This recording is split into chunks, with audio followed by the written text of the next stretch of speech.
This program is intended for informational purposes only and does not contain medical advice. As always, please contact your physician or qualified healthcare provider with any questions regarding a medical condition. I passed the mic around. I asked people to reflect on what the week was like. People were crying, Mel. Like, people were really into it. And that's when I really was convinced at that moment, on the last night of first year. That you had something. Yeah, people need, like, we need this. Like, this is not, you know, we need to be seen. And I think that with the writer's strike and the SAG strike, we saw what the downside of streaming services actually was. Like, there's no such thing as residuals anymore. Like, that is a thing of the past. And that's what a lot of gig actors and actresses rely on, is those residuals, because you can have a project and then be out of work for a year. We know this already. Good stories are universal. Absolutely. Good themes are universal. Humanity travels, right?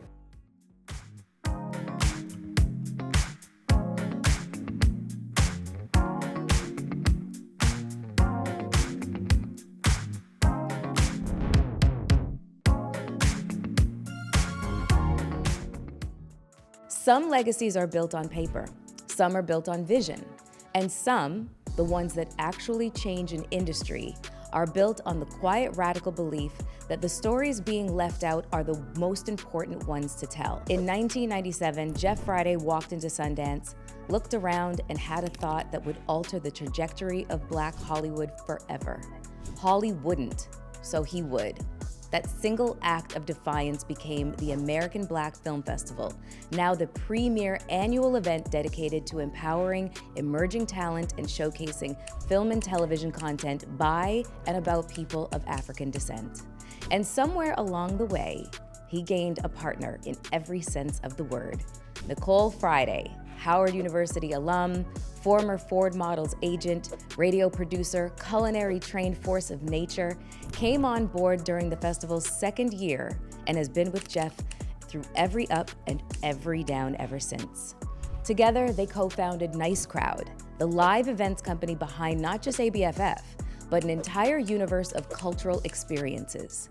Together, they have built a stage where names like Halle Berry, Nia Long, Regina King, and Anthony Hamilton didn't just perform, they came home. And together they have done something that even the most powerful partnerships rarely manage. They stayed married through all of it. 25 years as husband and wife, 30 years as builders of a movement. This May in Miami Beach, they celebrated the 30th anniversary of the ABFF under the theme Homecoming. And there is no word better for what Nicole Friday and Jeff Friday have created. Not just a festival, a home. For Black storytellers, Black dreamers, and the industry that finally had to make room for them. Today, they are here, and I have so many questions. Welcome to another episode of Hot and Bothered with Melyssa Ford. Okay, I got you guys on the hot seat. How you doing? Good. Wow. We do a mental health check, you know, with the beginning of the episode. So, doing a mental health check. How are you guys doing mentally? I'm doing great. I'm doing really well Okay. mentally. The All right. festival's over, so we get to relax a little bit. The festival, nobody knows how hard that is. You guys start working on the festival almost as quickly as the last one ends, right? We do. Yeah. Yes. And Well- it is nonstop. Congratulations on hitting 30 years. Thank you. The Homecoming. How was that? Thank you. Did it feel like a relief? What was the feeling that you had as individuals, as a couple, as partners? What do you think? Yeah, we're like, we did it one more time. So the 30th anniversary, did it feel like a homecoming? I would say yes. There were elements about it being the homecoming. We had a drum major, a number of people who've been coming over the years. You were there, a number of people who've been on this journey with us came along. Regina King, our festival ambassador. So I did feel like it was a homecoming. Yeah, it was. There were a lot of full circle moments, and people came back, but also people got involved in the programming this year who had come through. So super. Yeah. It was great. It was great. My thing is I'm always very ready for it to be over. I think, and not in a bad way, while it's happening, I'm already on to the next thing. You are. That's my personality about everything. So people are like, hey, I said, I'm already 2 years. So I was working on 2028. Because by the time we get there, it's it's done. It's already just baked. Action. Right. You're Yeah. just watching it. Like live events are great because they kind of you bake it and they kind of happen in real time, and then it's over. Yeah. There's a sudden end to it, and then like I usually have like a little bit of withdrawal. Like the day after is the weird day. Yeah. You go, oh shit, it's finished. Yeah, And it you is. don't know what to do. It's very much the destination is more important than the journey, because once you Yeah. actually get there, you didn't plan for the after. You just like, that was the goal. And so then once you're there, you're like, now what do I do? Yeah. You know, what does this Exactly. mean? Exactly. It's almost like I guess for lack of a better word, mourning process. It is a mourning You know? process. It's an end. It's an end. Yeah. And you really are, each year we say to each other, now what? And we know, because you're coming down from this high, this incredible high. And then you do settle into it after a while to get ready to start the next. But definitely it's like, now what? So with 30 years behind you, all of the ups and all of the downs, one of the questions I am going to ask you, and I already know the answer, but I want the audience to hear this. When you both were asked, which year do you think was the most trying or difficult or tumultuous, you both had two very different answers for different reasons, which I thought was so fascinating. So I'm going to get back to that, but you guys have a really big announcement to make. And I want you guys to make that announcement here on Hot and Bothered. It's going out the same day as the press release. Ooh, hot off the press. All right, so 2020, we just had our 30th year. In 2026, yes. Yes, and our commitment is about evolving, always staying fresh and evolving. So next year, we'll be coming to Los Angeles, and we're really excited about that. ABFF 2027 in LA, there's the Olympics and the World Cup, and there's ABFF. So we're really looking forward to making a big deal. And the reason behind it is just to make it more accessible. Like, LA is still the storytelling capital of the world. And while there's productions all over the world, most decisions about what gets produced happens here. All decision makers are here, and talent is still largely here. And we just thought, for the benefit of the people who rely on us for access, LA's the best place. And so we're really excited about it. We're going to basically take over Los Angeles. We are. Yeah, Nice. really. The industry is here. We'll be here. We'll be here. We're playing billboards, and we might be doing skydivers and like that. Like, we really. I don't know about that, but We are. it will be fun. It will I'll be. volunteer as tribute. You'll do- I would got you- to check would you- something you- off my bucket list. You would jump out of a plane. You know I would. I'm Done. a little crazy. You know Melly Mel I out would. to play. Melyssa Ford jumps Oh, out the no, plane we- for but, like, ABFF we're- 27. one thing you know about us, like, we don't think small. I remember 1997 when I decided to do this. You're jumping ahead. This Yeah, is but I the gotta tell you this okay. thing. This is real. Melvin, I met with Melvin Van Peebles, and for all of you who don't know who he is, you got to pick up a book. He's the godfather of independent cinema. He's Mario Van Peebles' father. He lost him a few years ago. And he told me, when I was talking about doing this with Byron and Warrington, he said, just think big. And he gave me his book, and he wrote Think Big. So we always approach everything like in this enormous kind of way, and so we're looking forward to LA, because we're going to, we're going to take over Los Angeles next year. I'm looking forward to that. Yeah. I really am. So I know you're tired of telling this story because you tell it all the time, but there's always different audiences. Right. And so I want everybody to kind of get to know, how did ABFF, first of all, it's called the American Black Film Festival, but it used to be called the Acapulco Black Film Festival. Yes. For the first 5 years of the festival, it was in Acapulco, Mexico. And this journey started because you ended up at Sundance. Yes. And you were an advertising executive. I was the president of an ad agency in New York, and I went to Sundance to get some clients, and then I discovered Love Jones at Sundance. And I saw this film, and I think it might have been maybe 6 or 7 black people at Sundance. It was really primarily white men, and there were very few women there that year. And I came back, but the interesting thing about Sundance was Love Jones played, and I think it won the Audience Award. The screening of Love Jones, a black film by a new filmmaker, Lorenz and Near were both young stars. So when you think about how in the world did this small film capture the hearts of this audience that was primarily white males? Yeah. And what it says is, good. We know this already. Good stories are universal. Absolutely. Good themes are universal. Humanity travels, right? And black films travel, right? So that was really my inspiration for starting. I came back to New York and sat down with my boss and collaborators, and we decided to do a black version of Sundance, and that's how it all started. So why'd you choose Acapulco? Acapulco, the Mexican government, I always get asked that question. That's the Mexican government, we were in advertising, and the Mexican Tourism Board was one of our clients. Okay.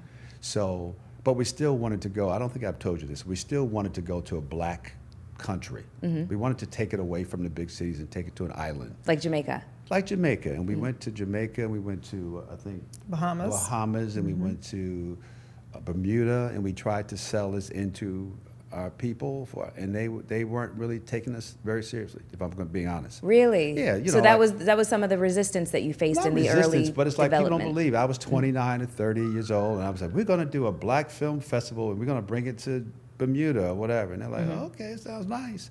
You know, people are always on board until you're asking for something. You know, like, but we want you to give us money and flights and accommodate us. And they were like, oh, no thanks. And then I called our client, the Mexican tourism, and we were like, we're going to do Sundance. And they were like, what's Sundance? And I said, like Cannes. They knew Cannes. They said, done. And so they chartered flights and hotel rooms. They basically opened up Acapulco for us. Yeah. You were there. I know. They opened up. They literally said, come, do whatever you want. We got you. And so the first 5 years, as you just said, were in Acapulco, Mexico, as the Acapulco Black Film Festival. It was in 2001. That was the last year in Acapulco. Yes. And You're fine. I still remember the two movies that like had me just like, okay, I'm in the right place with the right people. It was Lockdown and Blue Hill Avenue. Oh my God, yeah. Those are the two movies that everybody was going to see. Yes. And I just was like, I didn't understand indie filmmaking at that time too. And I said, so wait a minute, these are like just, you know, new up and coming filmmakers, and there's a whole industry of this. It was so eye-opening, and it was so much fun. I mean, like Rob Hardy and Will Packer were just like there, like, you know, innocent, wide-eyed, peddling their wares, and now look at where they are. Like it has been formidable to just watch the talent that has come over the years and how much success that they've, you know, that they've garnered over the years. They just needed support, Mel. It's like, we know we have talent. We just need platforms like this to help us tell our story. Yeah. So 90 people attended that first year, correct? Yes. And how did you get these 90 people to believe in the concept, in the idea, to get on a flight? I You're don't a know. salesman. I'm a salesman. You really are. Because when you're in advertising, you sell your services to clients, and you don't have a whole lot of time. So I guess I was trained to be a brand builder. And I was basically, this was before cell phones. There were no cell phones. It's kind of hard to believe, like 97, there was no social media, obviously. And there was no internet. So when I think about, like, how did we do this, I don't even really remember. But what I do remember is flying around to, like, all the big cities and to the black radio. Black radio was really hot back then. Yes. So, like, New York had BLS and KISS. And KISS FM. VAZ was in Chicago, and I think GAS in Philly, and whatever the Atlanta version was. And I was 103. basically B103. And I would basically fly around to get on the station with the jocks and talk about this idea that we had. It was wild. Yeah. And then I would come to LA, and there was a restaurant called George's that Denzel Washington used to own, with Denzel, Norm Nixon, and my buddy Brad Johnson. And it was like the hottest soul. Everybody was there. So I would just put on my suit and show up, and I was walking around talking about this festival I was doing. And that's how I met John Singleton. I met John in George's. We were hanging out, and most of it just happened because I was selling. Okay, so who are some of the big names that came that first year? First year, Morgan Freeman, and we were all like 20s, maybe 30. So we talked about this all the time. Like, there were no adults in the room. It was Regina King. That was when it was really fun. He was maybe the only. He was an adult. He was the only adult. We didn't realize how adult he was. Morgan at the Freeman was the time. only adult. He's probably 50-something, right? Yeah. Regina King, Debbie Allen, Bill Duke, Halle Berry, Babyface. Vanessa Williams, Gina Prince Bythewood, Reggie. That's an Rock incredible Bythewood. Spike first Lee, year. and John Singleton. And John Singleton hadn't missed one until the year that he died. Wow. He was like the biggest supporter of it, and so it was amazing, man. really great. Okay, so HBO was your first sponsor. Yes. From the very beginning, correct? Second year. Second year. Yeah. Okay, so what was it like attracting HBO to be your first sponsor? Because these things don't exist without sponsorship. They don't. You gotta dance a lot for your dinner throughout the year to maintain these relationships. Yeah. And HBO is a massive, massive, massive first sponsor. How did that it's a happen? great one. And you know what? And by the way, people, fun fact: the HBO Short Film Festival ceremony, I was the award girl. Yeah, in Acapulco. The best of the awards. I was the award girl when I went there. That was your entry Jeff was point like, to I have a Hollywood. job for you. And I was like, okay. I'll do it. You sure were. You know, I think more than dance for spot, you have to just deliver. You know, it's one thing to have an idea, but you got to really be able to have an execution plan. And I remember there's a woman named Olivia Smasham who was like the head of marketing back in '97. She came down. We got her to come and check it out. She's a black woman, and she was like, well, if it delivers, I'll support you year 2. And we showed out, and the second year, she delivered. She stroked the check, and they've been not just funders, but they've been deeply involved. Yeah. And the whole HBO short film competition was her idea, because she said, if we're going to get involved, we want to do something that's sustainable and that can be institutionalized. So she and us, and we all created the HBO short film competition, which has a crazy legacy. You know, look at the people who've come through that now. So. Name some of the people who have entered films in the Short Film Festival, or short film competition, and won. I just want to note that that's been renamed as the HBO Short Film Awards Showcase. Oh, is it now called HBO? Okay, there you go. Okay. HBO Short Film Awards Showcase. Instead of competition. Okay. So the prior winners of the HBO Short Film Awards Showcase are Ryan Coogler won in 2011. Went on to do, we all know what he's done, Sinners and Black Panther and Wakanda Forever and Creed. And then a brother named Stephen Capel Jr., who we honored this year, won in 2013. Yeah. And he did Creed 2, he did Transformers. He's just directed EP Man on Fire on Netflix, and he's got the new I Am Legend movie coming out next with Michael B. and Will Smith. There's a brother named Kyle Scott who did the remember BT did the Bobby Brown story? It's really popular. He did that on BT, and Ray Green, he did King Richard. He also did The One Love about Bob Marley. So they've been Christine Swanson. Christine Swanson who won did the the very Clark first sisters. one. She was the very first winner. So they've been and those are people that you know their movies. I'm not even talking about all the people who are directing and writing and producing now that you may or may not know. It's the legacy of that short, that showcase. Yes. It compares to anything you've seen in not just black, anything you've seen in like the not missing any year. Like we've really delivered on that one. And that's been going on for 29 years. Yeah, that's impressive. Let's backtrack to the 90s. A lot of people consider the 90s to be the golden age of black cinema. Would you guys agree with that? I would agree that it's the golden age of black cinema and music and fashion. True. And so many other things. True. But yes. Culture, probably. Culture, yeah, absolutely. I would say culture. What's your I would say so. I would just agree. I mean, when you ask, the litmus test, when you say, we do a lot of this at dinner parties and drinking and stuff. We'll say, what's your favorite 5 favorite black films? And you go around the room with a table, and everyone says, Up Jones, or they say, Coming to America, and they say, When Stella Got a Groove Back. Brown Sugar. Brown Sugar. And you go, damn, all those films are 90. You don't have a favorite black film from, Right now? Right, or from like 2003. Right. You just don't. And so what it really reinforced for me is that, films that had the most cultural impact. There have been some great movies since, but cultural impact. And the reason is because they spoke to us. And they weren't black films, they were African-American films. Yeah. And I think there's a distinction. Those films spoke directly to the African-American experience, which is why they resonated so much, which is why we're still talking about them. those same 20 movies. So when do you think that things changed? When did the films stop reflecting our lives, our emotions, our feelings, our experiences? I think Hollywood changed. Okay. I think in the 90s there was space for niche films and Friday and all these films that we just loved. and then the studio system changed, and it started to consolidate and be run by big media companies, these boutique, even like Miramax is no longer Miramax. They were killing for a while, right?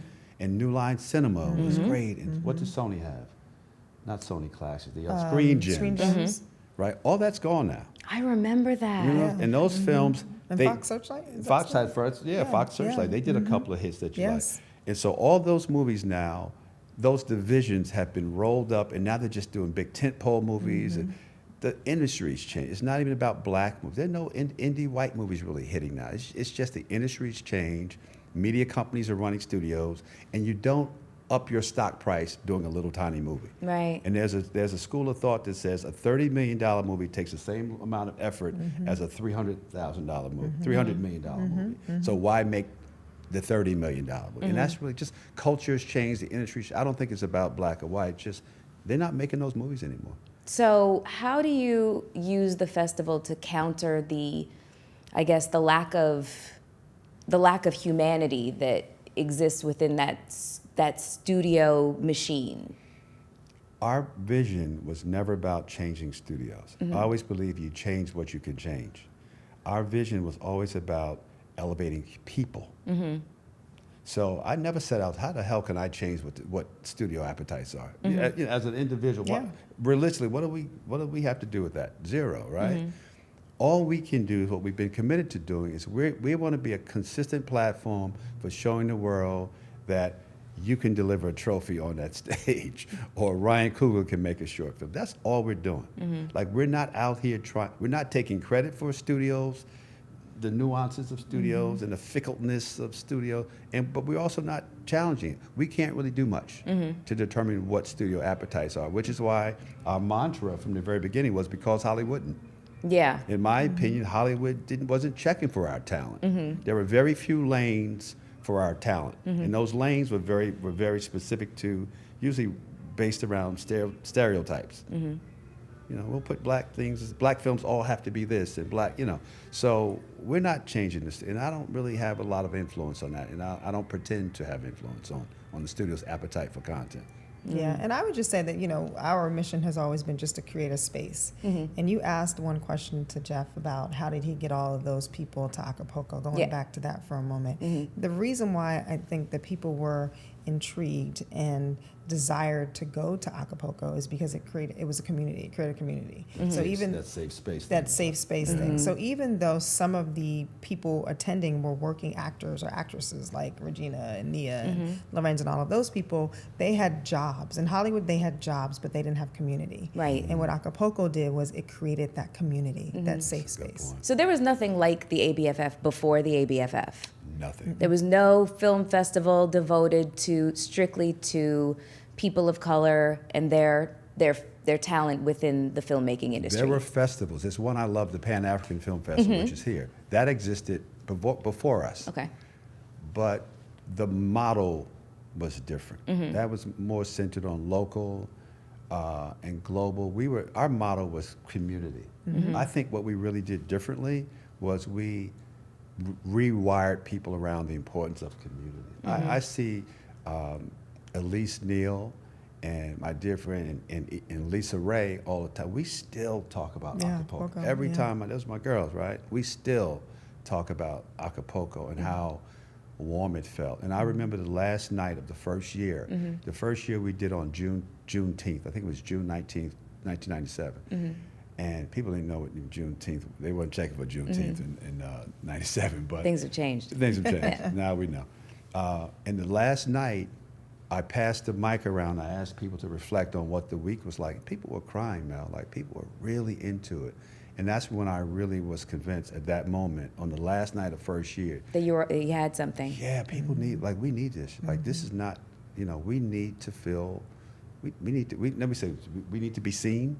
We need to be seen. You know? And it's still important. When we talk a lot about gatekeepers in the industry. A lot of words get thrown around and then they get bastardized and nobody actually knows what they mean after they've been used a million times over. But people do talk about gatekeepers in the film industry. Who would you say that in general they're really talking about? Like, who would be considered like a gatekeeper in this industry? Well, gatekeepers are the talent handlers. Those are primarily the gatekeepers. The talent handlers? The talent handlers. You ain't never lied. They are the worst. Yeah, they are the absolute Some are wonderful, worst. some are a little more challenging, but those are the gatekeepers. Some are good, Yeah. but oh God, Nicole, you're so right. Yeah. But gatekeeping is influencing movement, influencing flow. Yeah. So gatekeepers are talent handlers, but gatekeepers are also publicists to some degree, and gatekeepers are also production execs at studios. And gatekeeping is not necessarily bad. I don't want people to think that gatekeeping is only bad when it's not. It's done intentionally with a malicious intent. Right. But some gatekeeping, would you say it protects tradition? Absolutely. Yeah. It does, but I would Yes. also say gatekeeping really is about managing one's movement schedule, time. That's what gatekeeping is. So, as I said, it's talent handlers, meaning that includes managers, publicists, lawyers, executives, all of those people. And some are very good at it and are great to work with, and others can be a little more challenging. But I think that when someone has a certain level of experience or success, then their work, their job, their movement is more challenging. So it may call for that. So it really just depends. I think one of the things that's really confusing to a lot of people who are, just getting started in the film industry, they don't really understand the pipeline from films, from film creation to submission. It's the part that it plays in the film festival, and then the next step, film distribution or whatever. What is the biggest misconception filmmakers have about getting accepted into ABFF? And then also tell me how many movies you guys watch per year. Okay, so the biggest misconception about getting into ABFF is probably there's a benefit to knowing us. That's exactly what I was going to say. I called Jeff and Nicole. That's exactly what I was going to say. That's not how it works. Yeah. So you can't celebrate us for being legitimate and then try to guide us to not be legitimate when it benefits you. I think what's best about our organization is the fairness and legitimacy, and we're very, very structured, very anal about details, right? You got to get your film in on time. And if it's February 15th, don't call me on the 16th and ask me for 3 more days. I'm not taking that call. And 30 years ago, we had 14 submissions, 1-4, and 90 people. I need to play that, right? And we watched all of them, and everything made it because we only had 14. Now we get 4,000, thousands, and we don't even watch the movies. No. We have a committee of, maybe 12 people. They watch the movies and they move through it. We got a very sophisticated system. So the misconception is calling us, well, it's absolutely not. How was it? I ain't seen it. We can't watch. We can't watch 4,000. We have people that we trust, and a jury foreman, and we invite executives and filmmakers to be a part of the jury, and yeah, that's it. Don't call us. Sorry. Yeah. I was very excited about being invited to be a part of the grand jury this year. How was that for you? I loved it. A lot of people don't know that I would consider myself to be a little bit of a cinephile. I really, really love to watch movies, and not just for the sake of being entertained. I'll watch movies several times for different reasons. I'll watch it specifically just for cinematography. I'll watch it specifically just for, the acting. I'll watch it, just to watch all the technical things that go into a film. And all of the, just the choices that actors and directors make. It's all a really fascinating process. So this was really exciting. The films that I graded ran the gamut. There was 2 musicals, and they just blew my socks off. And so I found myself when I was, at the ceremony watching, the awards being given out, like hoping that all the films that I picked were going to be the winners. Auntie mode, right? Yeah. So it was really exciting to actually, be asked to do that. And also it was humbling to be asked to do that, because this is people's work, their life, sweat, and tears, their blood, sweat, and tears went into producing these projects, and they're very hopeful, that it wins. They're asking the world to tell them that their baby is pretty. It's legitimate. The committee is made up of a body of people from all different backgrounds, whether you're a filmmaker, executive, a cinephile, a general audience member. And so we want the different opinions and the different grades because we want people to view things through a different lens. And so it's important when we select, and thank you for being a part of our committee, when we select people who can watch these films or are interested in watching films, first of all, you have to be interested. Yes. That's first and foremost. Yes. This is something that you have to want to do. You do. Yes. You absolutely do. You have to want to do. You have to you got to make time in your schedule to be able to watch these films. You have to make 1,000%. time in your schedule. So we take it very seriously. And like Jeff said, it's not about knowing us or any of our team members. And there are ways, or even any of our sponsors. I mean, we get calls and emails all the time. Take a look at this. You should put this one in and that one in. Guys.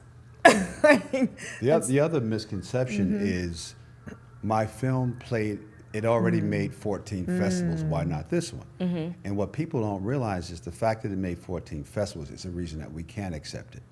Because what's cred for a film festival?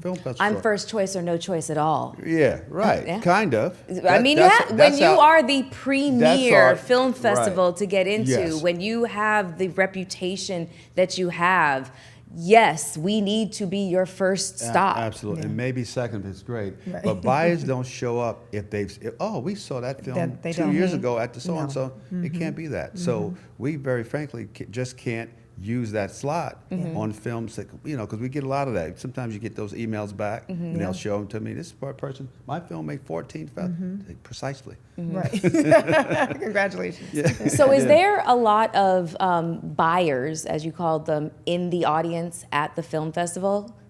Yeah, most of our sponsors are buyers. Okay. So we have this in our sponsor team, I should say partnerships team, we have a group of people who focus only on studios. So like this year, Warner Brothers Discovery, Amazon, NBC Universal, Sony, well, who else was there? Netflix. Netflix. Yeah, so there are representatives from every major distribution company, the majors, every year they're there. Yeah. Okay. And sometimes they're there to buy, and sometimes those appetites don't align with what they're looking for. I found that they're there to talent scout as much as they are to buy. They are. I was going to say that. If you're really an exec, you might say, you know what? Your first film might not be exactly what we need, but we see you a real storyteller with a real point of view.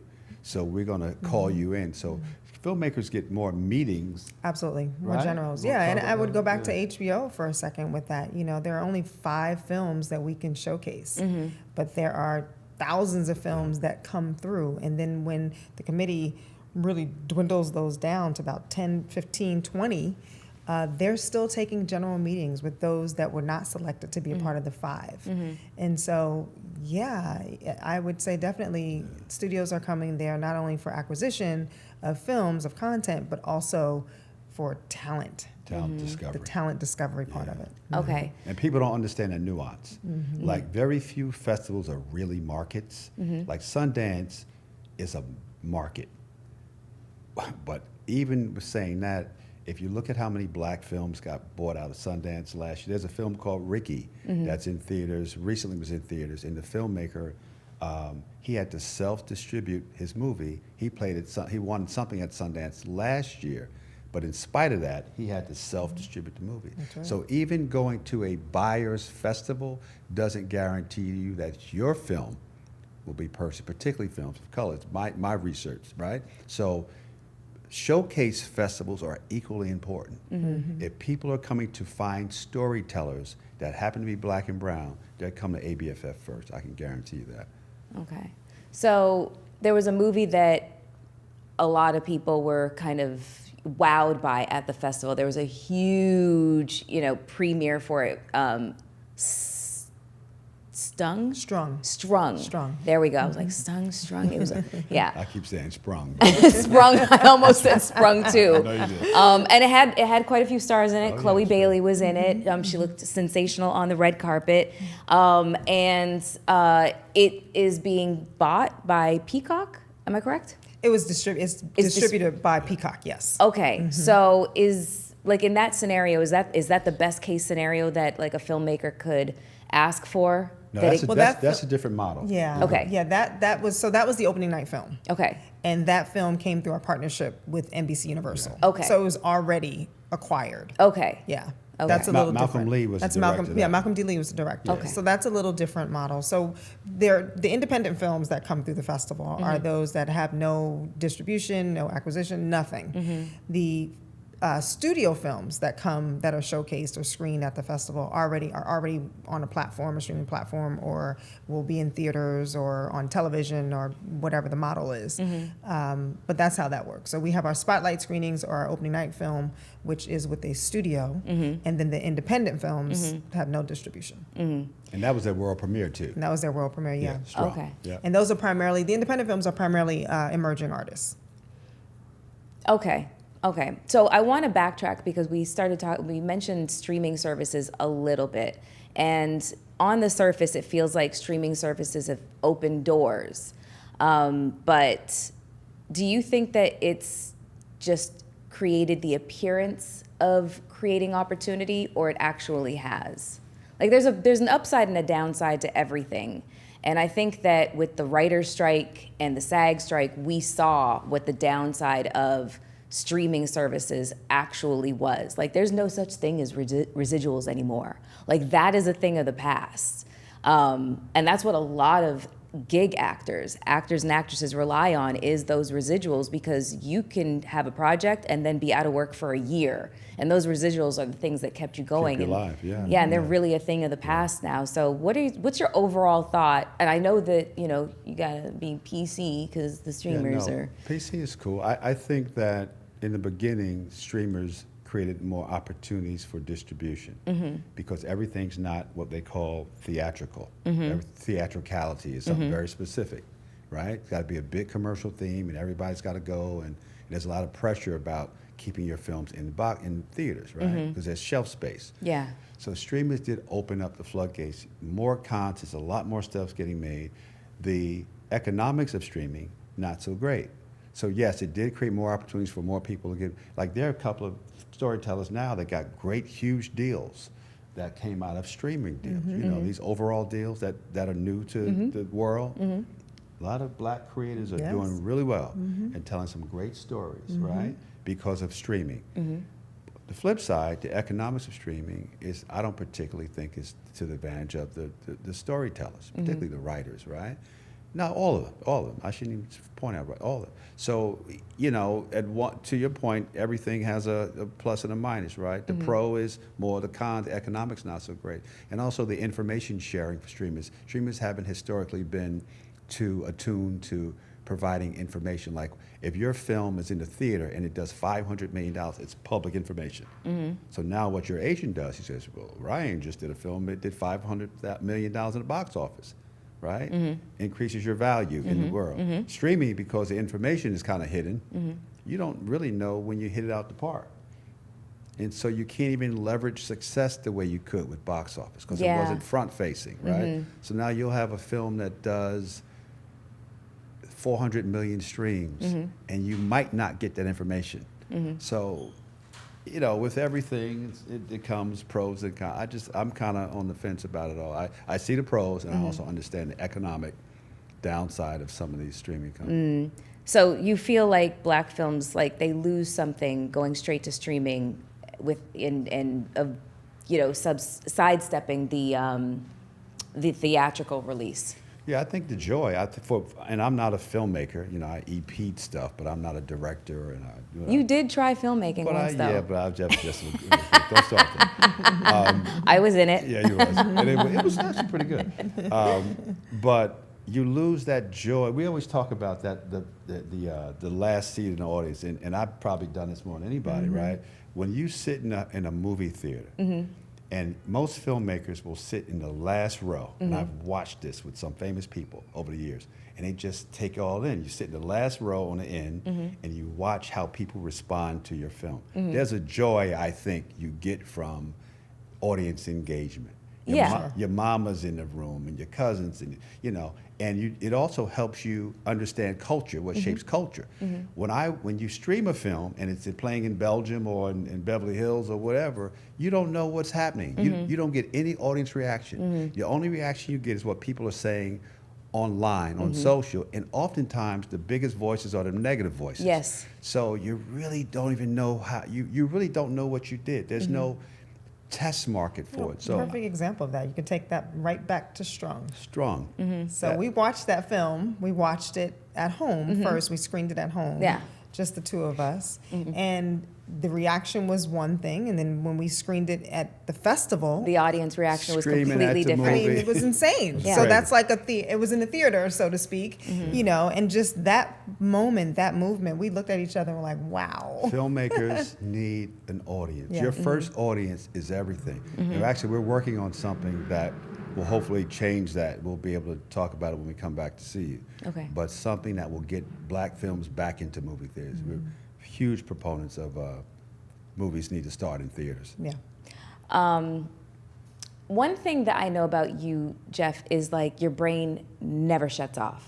You're constantly creating, and you've thought of a lot of verticals as the years have gone on. And one of the verticals that I thought was like the most impressive was the initiative that you began with the NFL. Oh yeah.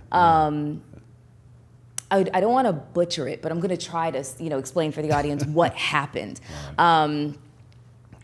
So there's an understanding that athletes, once their, career is at its, towards the end, or they're now, have left the league, that they struggle to figure out what they're going to do. And a lot of them, have some creativity and don't know where to put it. So Jeff comes up with this idea, pitches it to the NFL. Why don't we create kind of like a boot camp for NFL players who have left the league and are interested in the filmmaking process from all aspects of it: acting, writing, directing, producing, whatever the case was. And so I think that you reeled Universal into the. No, we rented the lot. You rented the lot. Yeah. Okay, so was Universal like an active participant, No, or we they just rented said, we "Here, rented this the is your lot. this is Yeah. your bill." Yeah. Okay, this is the bill. All right, great. We paid for it. But what was so fascinating is it's at Universal Studios, so there's all these different sets. It's like you have a Western set, then you also had something that looked like Wisteria Lane from like Desperate Housewives. All that, And yeah. so I believe that it was like over a 5-day process, from the rooter to the tutor of developing a film, writing it out, and then producing, directing, and acting it out. And I thought that was one of the most formidable, just creative ideas. Thank you. And I couldn't figure out why it only lasted a couple of years or 3 years. Well, thank you. And I think that every interaction is an opportunity. So in the early 2000s, football players and athletes started coming to the festival, and I talked to everybody. And I met this brother named Terrell Suggs. He used to be on the Ravens, T-Sizzle, right? So he said, Jeff, a lot of my players, they used to want to be rappers, and now everybody wants to be a filmmaker. So I was like, ding.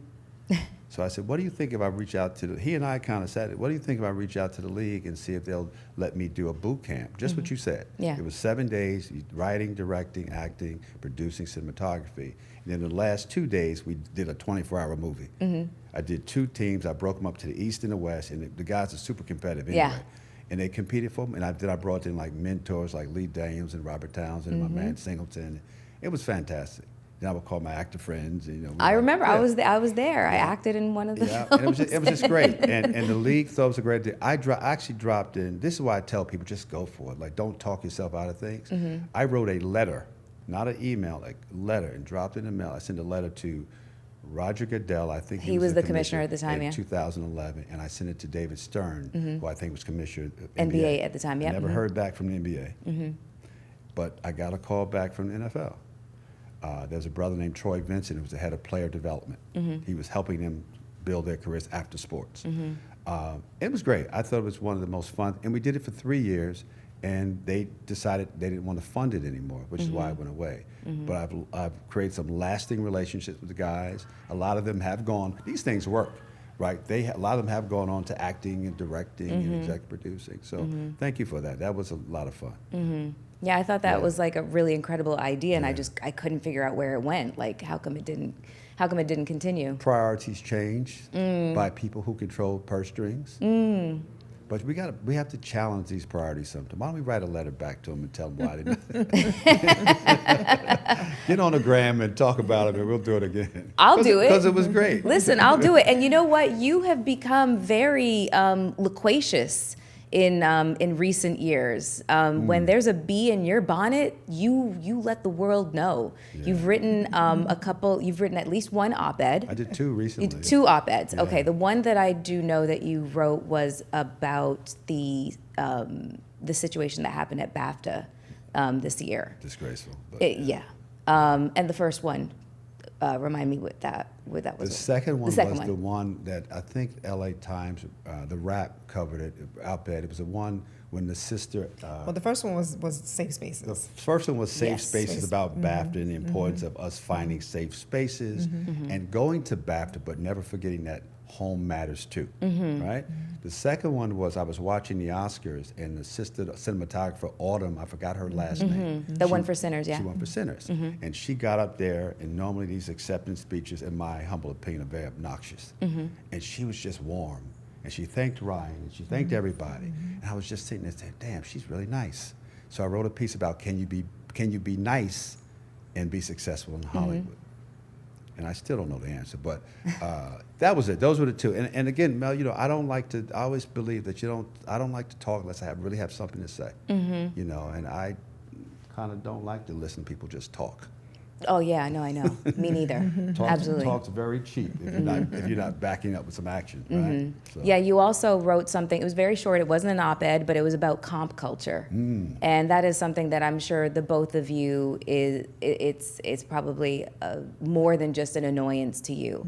How often it seems we as the collective we are willing to invest in,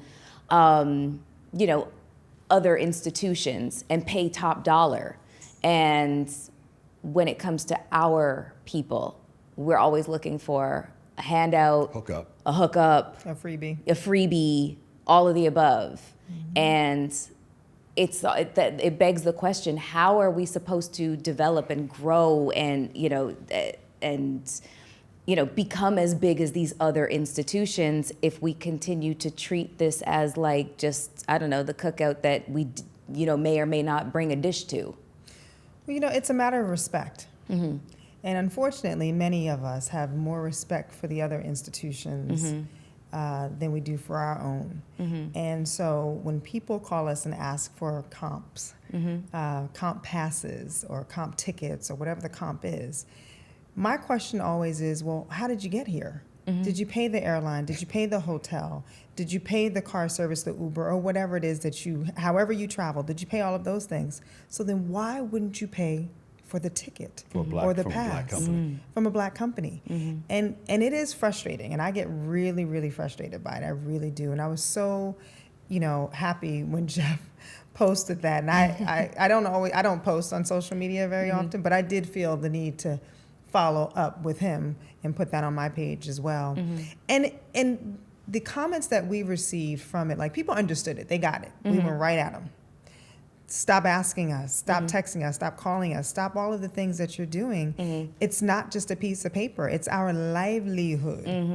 It's our livelihood that serves you. I was gonna say, it's not just our livelihood, but it is how we create this platform so that all of these people can walk on this platform and create the stories that they create. All of the people that have come through this festival are because we're able to provide this festival. And the only way that we can do that is by people who support us. I'm trying to find what I wrote about you guys. And that includes everyone. Yeah, because I was really frustrated with the exact same thing you guys are saying. And I just found myself, first of all, I found myself crying all the time at the festival this year.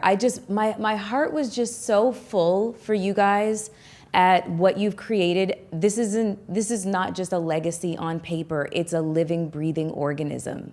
And I'm so happy for you because I know personally how much effort to the point where you look at each other some years like, yo, let's just shut this down. It's just too much.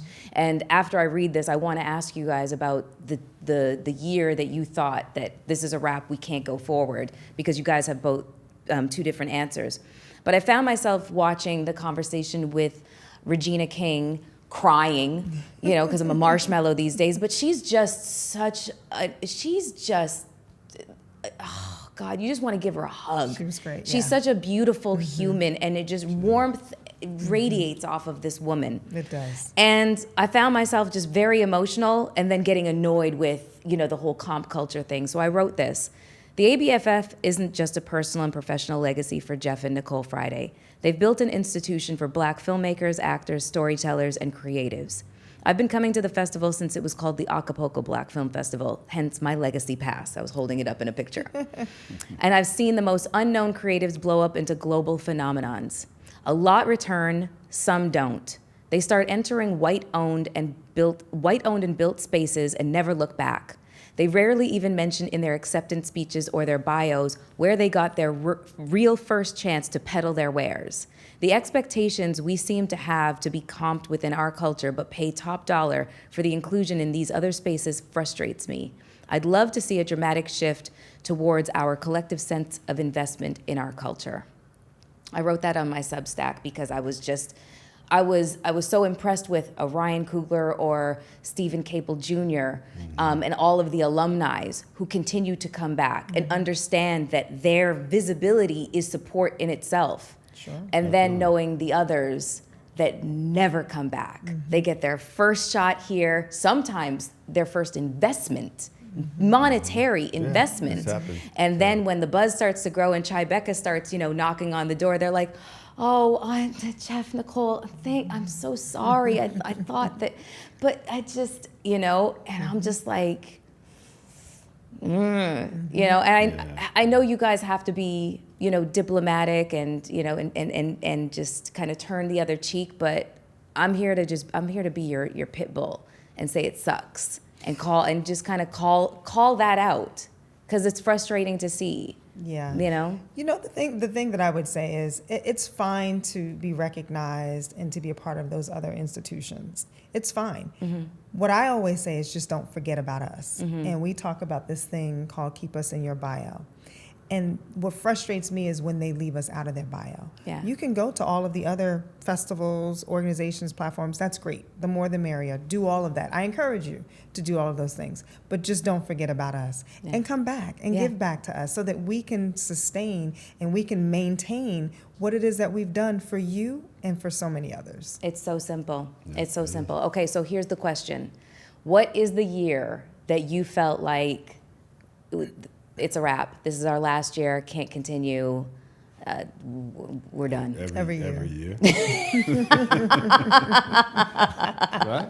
Every year. But you guys I got to said, pick one? Okay. May 31st, 2026. you guys said two different years. I believe that, Nicole, your year was during the big bank bailout and the recession. That was him. That was yours? Yeah. Just 2008, 2007, 7 or 8, just the bottom fell out of this kind of, the economy. Yeah. And that was bad. So sponsors just It was bad. deserted. We actually had to fund like the whole thing for 2 years. It was pretty bad. Okay. So when people say, "What's that skin in the game?" Oh, we're so deep in the game, you know, with this, and people don't really. I say you get God points when you do things that are for the community, and so we don't need everybody to know that, but we had to fund this whole thing for 2 years. Your year was different. Pandemic. Yeah, it was the pandemic. Yeah. It was a pandemic for sure. And actually, when we came back, because we were virtual for 2 years, and then when we returned to a live festival in 22. I remember saying that no one is going to come. And I remember going on stage opening night, shocked People showed up. by so many people who were there, because I just thought, you know, out of sight, out of mind, people forget quickly. People wanted to get back outside. They did, but I didn't expect that. And I was so surprised and happy by the fact that so many people were there in support of and just wanted to be in our community, and it was fantastic. Yeah. And we got new momentum after COVID, like many live events did. Like people wanted to be together. It's been a wild ride, though.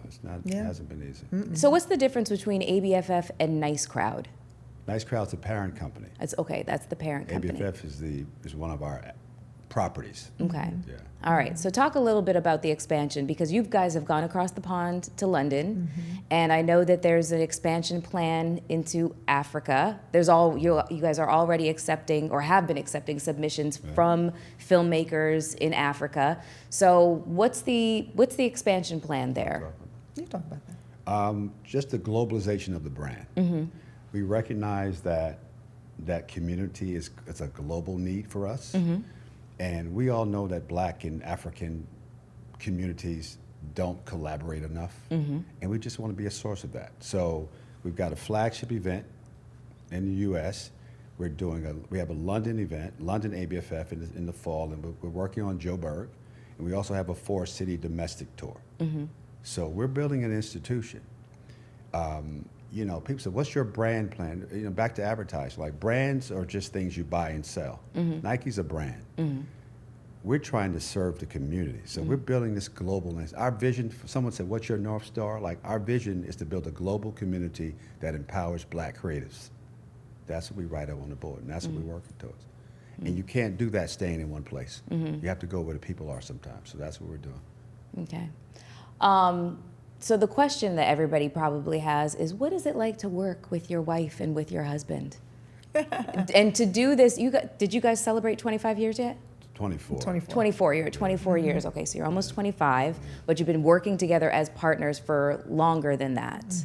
Yeah. Okay, so, and I'm sure you guys get told this all the time, that, oh my God, you guys are couple goals. Does that just drive you crazy? Does it feel like a little bit of pressure to be, you know, known as couple goals? Because I mean, the family is stunning. You're gorgeous. He's handsome. The 2 boys, like, it just looks like you guys were drawn, you know?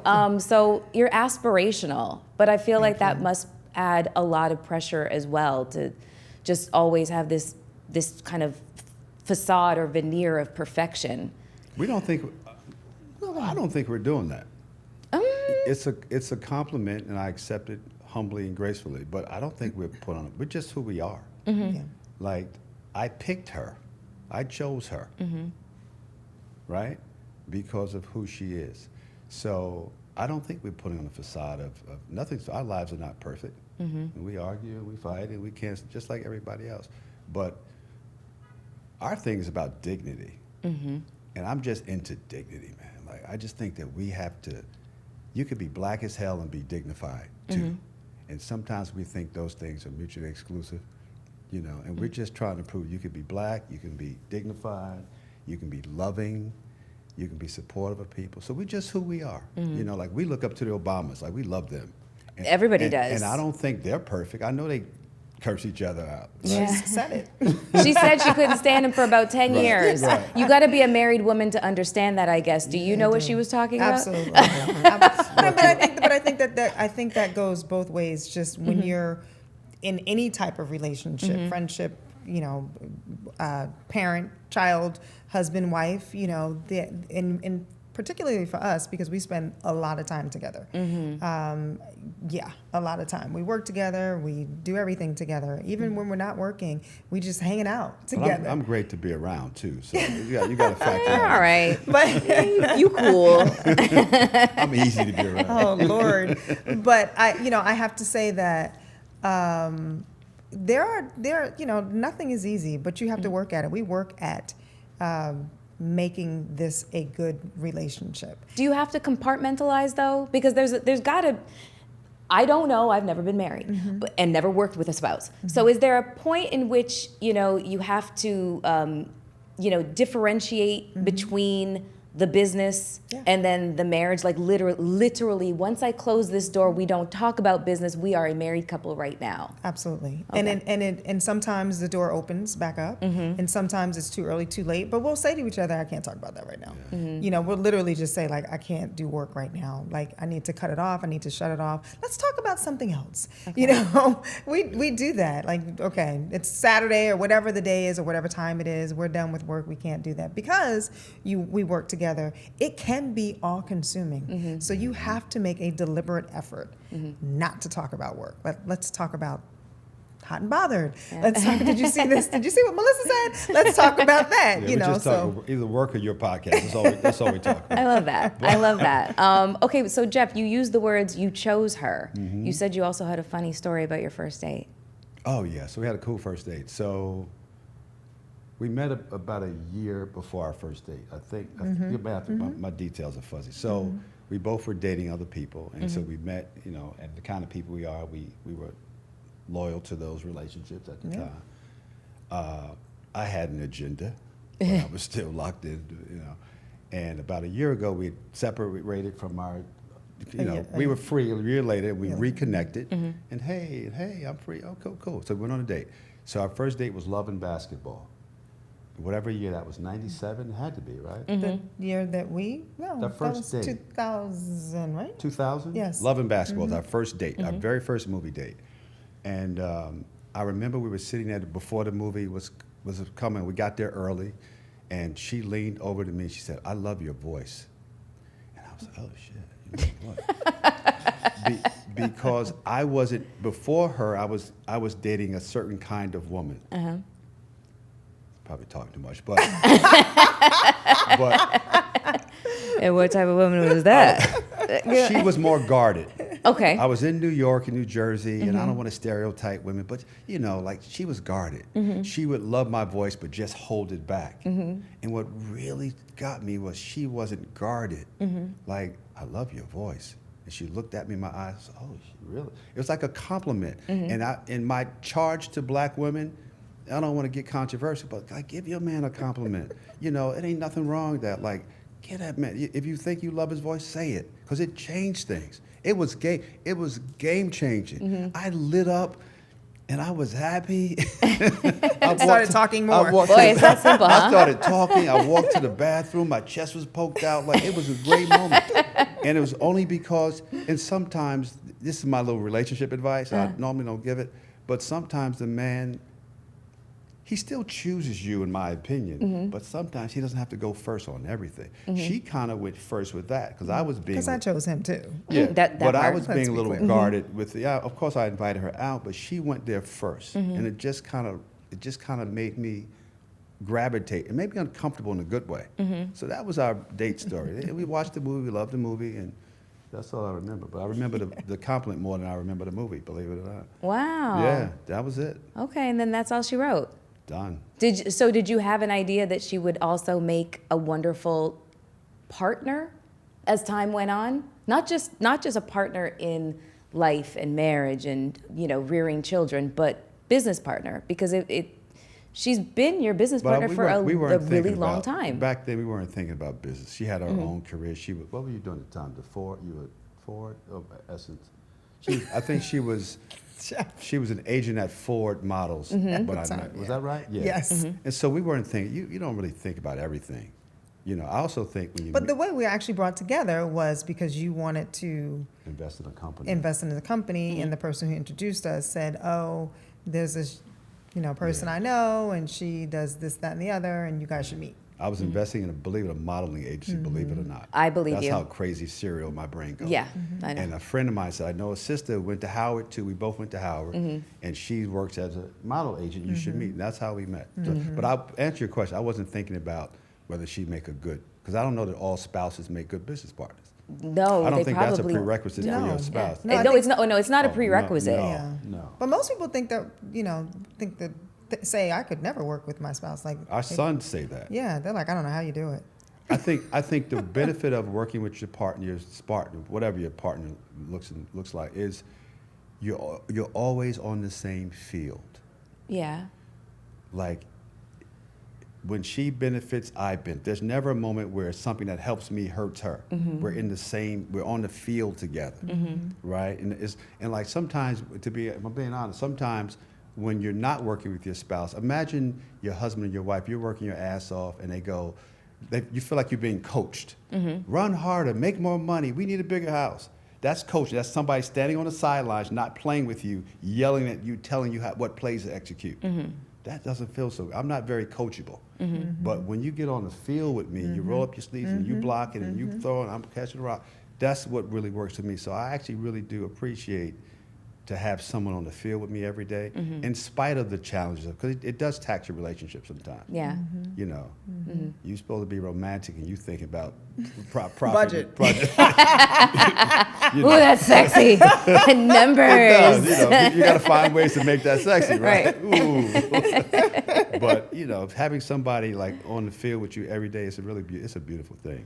But I wouldn't recommend it for everybody. Yeah. Okay, so I'm going to end this with just asking you two, if there's something that you could tell a fledgling actor, director, producer, somebody who's interested in getting into the film industry and they just literally don't know how, don't know what to do, or they're just frightened, you know, analysis paralysis, which a lot of us can suffer from. What's the one piece of advice that you would give them? Information is power.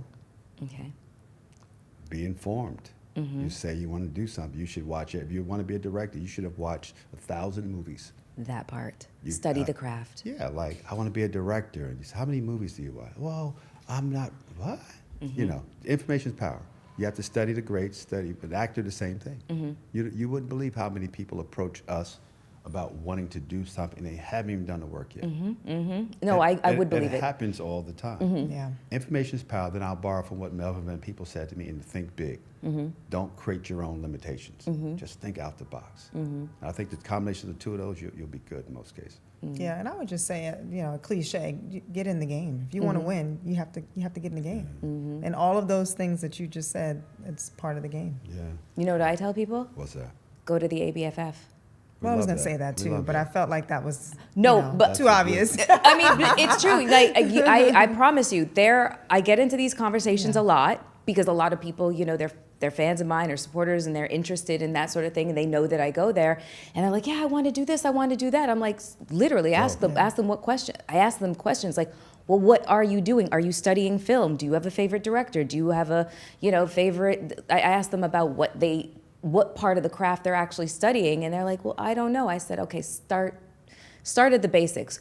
Go to a film festival. Go to the ABFF. Meet people. Learn and observe. And there is where you will, A, make connections, B, you'll be able to see, you know, and meet people and start to understand what the process is, and there you've got your foot in the door. But you can't just stand here and wonder, like, how am I gonna make I wanna make a movie, and you don't, you know, figure out what the tools are. Go to the ABFF. It's the Absolutely. perfect place to go. And don't ask for comments. And do not ask for a comp. Don't ask me for a comp just because I know these two. I am not going to help you whatsoever. You pay your dues like all of us have paid our dues in this room. Before we leave, I do a little funny thing called rapid fire. Okay. Okay? And it's rapid fire, Jeff. Do not think about these answers. gotcha, Just act, gotcha. just answer the I'll do question, the best I okay? can. All right. Indie film or studio backing? Indie film. Studio backing. That's right. One thing the industry still gets wrong about black audiences. That we only like two types of movies. Yeah, I concur. Who said I love you first? I don't know. She did with the soul food. Oh, let me tell you guys something. Nicole's cooking, and just that's a whole other episode. Can I do a cooking episode with you, Nicole? I can't cook for shit, but you, oh my God, she'll be testing out recipes, and then she sends them to the chef of wherever we are, the SLS hotel, and you know what? The ABFF Honors is the one place that people are actually going for the food. Because I love a rubber chicken dinner just for like the theatrics, but everybody was like licking their plates at this recent ABFF Honors. Your food, you're lit, girl. Finish this sentence. No, actually, no, one more. Favorite ABFF memory? When the National Museum of, the Smithsonian, the Black Museum, National Museum of African American History and Culture. When they invited us to have some artifacts from the festival in their archive. We have an archive in our museum, the ABFF. We have 14 items throughout the history, like a first program guide, and Halle Berry's first award is in the museum. So that's probably the most gratifying moment I've Yeah, had. that's a big one. Yeah. That's a big one. Okay. Finish this sentence. What keeps us going is Each other. shared purpose, and big bills. College. We got big bills. Okay, well, I hope this interview paid a bill, down the road at least. And you forever got my support. Guys, thank you so much for joining us. Thanks for having us. Thank you guys for joining us. Don't forget to like and subscribe. Ring that notification bell. Until next time, take care. Thank you for tuning into Hot and Bothered with Melyssa Ford. Please rate, subscribe, and comment, and share wherever you get your favorite podcasts. This season of Hot and Bothered with Melyssa Ford is hosted, written, and executive produced by me for Forged Path Productions.